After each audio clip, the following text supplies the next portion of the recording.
Hello, my camera just died on me. I recorded the video just now and it stopped halfway. So that's a sign I talk too much. So I'm going to get straight on with it.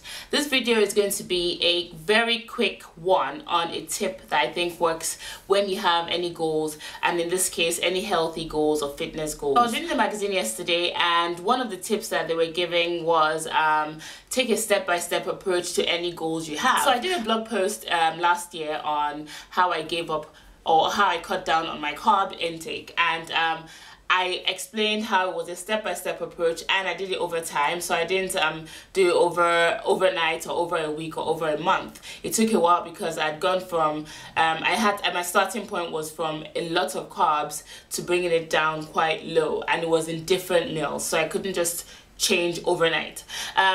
I will just highlight what I did quickly, and I'll put a link to the post below so I don't talk forever.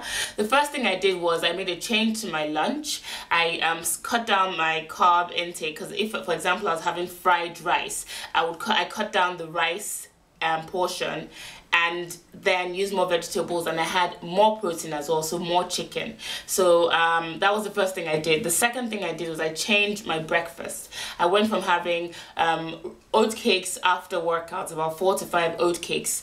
Oat cakes are like biscuits, but they're just high in oats. They use oats instead of wheat flour.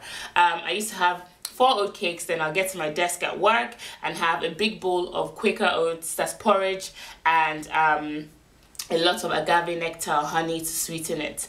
So I changed my breakfast from that high carbohydrate breakfast to a high protein breakfast. I started off with a protein bar because I still like that feeling of, you know, crunching on something, and my friend suggested the protein bar to start off, and I had the protein bar for a couple of weeks. I noticed a big difference in how I looked in just like 2-3 weeks, and people were complimenting me as well. So obviously I knew it was working. I had the protein bar in the morning, then a banana. I did that for a few weeks, and then I decided to change that up. I started having cooked food for breakfast, so maybe leftover chicken or salmon and eggs, smoked salmon and eggs, or just something high in protein, and sometimes a protein shake. The third thing I did was I went back to my lunch, because my dinner was kind of okay. I usually had things like chicken or fish with vegetables, stir-fried vegetables. That was easy for dinner. So I went back to my lunch, made a few more changes, cut down the carbohydrates in my lunch even more, started taking it out once in a while, just experimented, tried to see if I could make a stir fry with a lot more chicken, you know. Maybe I'm not really a salad person, so I did salads just very few times. It was more of stir fries, you know, steaming vegetables in chicken stock, those things like that, just to make it taste really good or taste better. And sometimes my dinner, I did have, you know, carbohydrates in my dinner sometimes, but I think my lunch was the main thing I had to change. So that's an example there. Oh, I was just leaning to one side, oops. So that's an example there.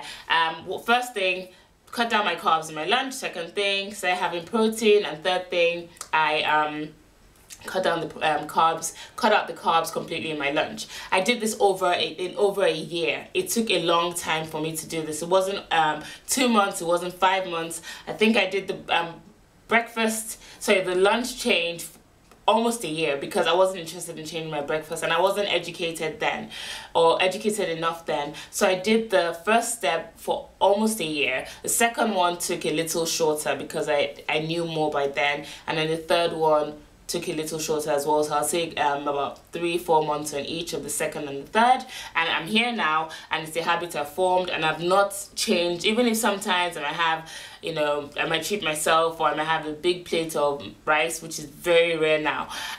It's just like, it's seen more as a treat. I don't feel like if I have a big plate of rice today, I'm going to keep eating like that again. So that's an example there. So if you have any goals, for example, you want to start working out, if you're someone that has never worked out before, take it step by step. Don't jump into the gym and do 5 days a week immediately. Start off with 1 or 2 days a week and just get more active in your daily life. So take the stairs more, stop a couple of stops before home on the bus and walk home, and just do little active things around your own everyday life. Take your time, try the 2 days for a couple of weeks, 2-3 weeks, if it's starting to feel good, even a month, then you can pick it up and do 3 days and maybe 4. 5 days I think is too many to go to the gym, but everyone has their own opinion and everyone has their own preferences. Whatever your goals are, just take a step-by-step approach. So I hope it recorded this time, and I hope you found this useful, and I'll see you again soon. Take care. Bye.